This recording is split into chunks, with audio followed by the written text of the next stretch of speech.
Donc, voilà. On va continuer avec le suivant.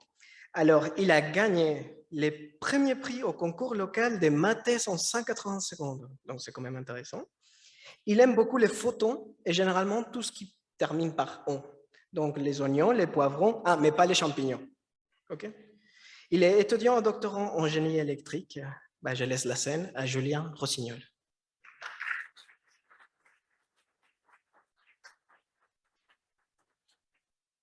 Tu étais supposé être là, hein? Je te donne 5 secondes. Parfait. Merci. Que je fasse durer le plaisir. Bonjour tout le monde.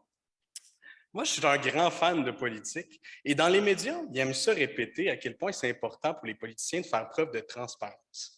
Puis, à chaque fois, je me questionnais qu'est-ce que ça veut dire exactement, la transparence. Donc, j'ai fait ce que tout bon scientifique devrait faire quand il se pose une question. Je suis allé consulter un ouvrage de référence réputé, dans ce cas-ci, le Petit Larousse. Et donc, la première définition de la transparence qui est sortie, c'est parfaite accessibilité de l'information dans les domaines qui regardent l'opinion publique. Ça me semblait totalement absurde de demander ça à des politiciens, fait que j'ai rejeté l'hypothèse. Et donc, après ça, je me suis tourné vers la deuxième définition, qui est propriété d'un milieu de laisser passer plus ou moins le flux lumineux qu'il reçoit. Bref, est-ce que tu laisses passer de la lumière ou pas? Puis là, je me suis questionné, puis je me suis dit, c'est vraiment pratique si quelqu'un est transparent. Ça permet de voir une hémorragie, un bras cassé. Pour les médecins, ça serait fantastique si on était tous transparents. Puis là, j'ai étudié un peu la question, puis là, j'ai réalisé, on l'est déjà. Puis là, pour vous convaincre, on va faire une petite expérience scientifique, puis je vais être impoli, je vais sortir mon cellulaire, je vous demande de faire pareil, puis d'ouvrir la lampe de poche. Donc, on a toujours besoin d'instruments scientifiques pour faire une expérience, fait que là, ça va être le cellulaire.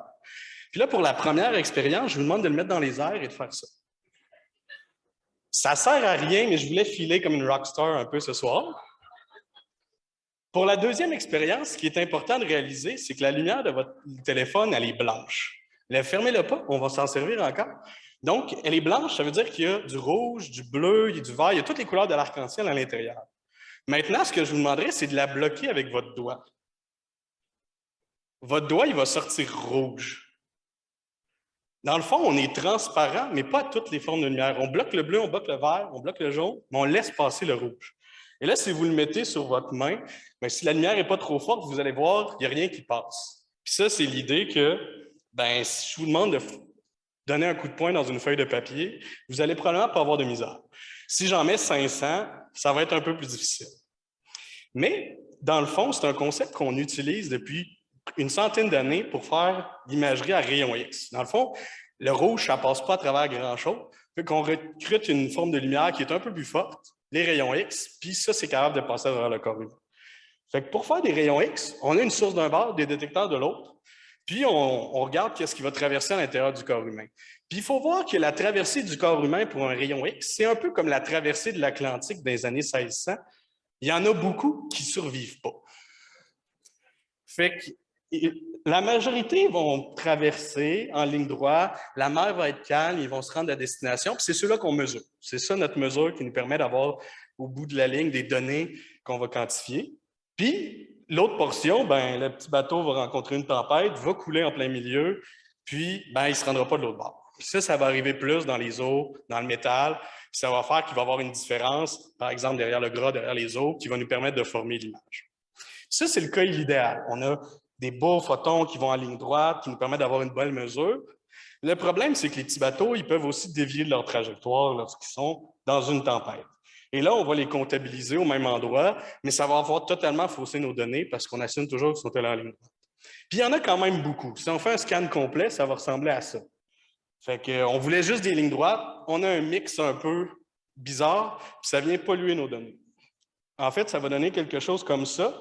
Donc, ça paraît pas beaucoup, mais à droite, vous avez les rayons X qui ont dévié dans cette image-là. À gauche, ils les ont pas. Puis ça vient faire une espèce de brouillard qui vient faire que c'est vraiment plus difficile de tout voir. Puis, cette façon qu'on a de compenser ce brouillard-là, c'est d'envoyer plus de rayons X. Envoyer plus de rayons X, c'est pas cool. Ça a des effets néfastes, fait qu'on essaie de le faire le moins possible. Et donc, moi, ce que je veux, c'est essayer de résoudre ce problème-là en envoyant le moins possible. Fait que si on retourne dans nos rayons X, ceux qui ont dévié, ceux qui sont allés en ligne droite, ben, il y a une différence fondamentale entre les deux. Les deux vont exactement à la même vitesse, exactement à la vitesse de la lumière. Par contre, ben, il y en a un qui est passé par un chemin plus long, fait que ça va lui prendre plus de temps à arriver à destination. Le problème, c'est que ce n'est pas très long, la différence de temps. Ça nous prend une mesure en temps qui est très, très, très bonne. Il faut être capable de mesurer des différences de temps de ça. Ça, c'est 10 picosecondes. C'est vraiment pas gros, il y a beaucoup de zéros, fait qu'on n'est pas capable de le faire encore aujourd'hui. Donc, 10 picosecondes, ça nous permettrait quasiment d'enlever 100% des rayons X si on déviait. Ce qu'on fait maintenant, ben, on va se donner un peu plus de marge, on enlève un zéro. Fait qu'on essaie de viser 200 picosecondes pour être capable d'enlever 50% des rayons X si on dévie. Puis avec ça, ça va nous permettre de compenser la pollution sans utiliser plus de rayons X. Et là, on peut se demander comment faire ça. Fait que la réponse est simple, comme vous pouvez le voir. Fait que ça nécessite un laser, un gun à électrons, du verre très, très, très dense et le plus petit chronomètre que vous êtes capable de trouver. Et là, comme mon 5 minutes est fini et Renato va me faire des simagrées, je vais vous répondre avec une grande citation d'un de mes professeurs. Vous avez tous les éléments au tableau. Pour le reste, je vous laisse trouver parce que c'est trivial.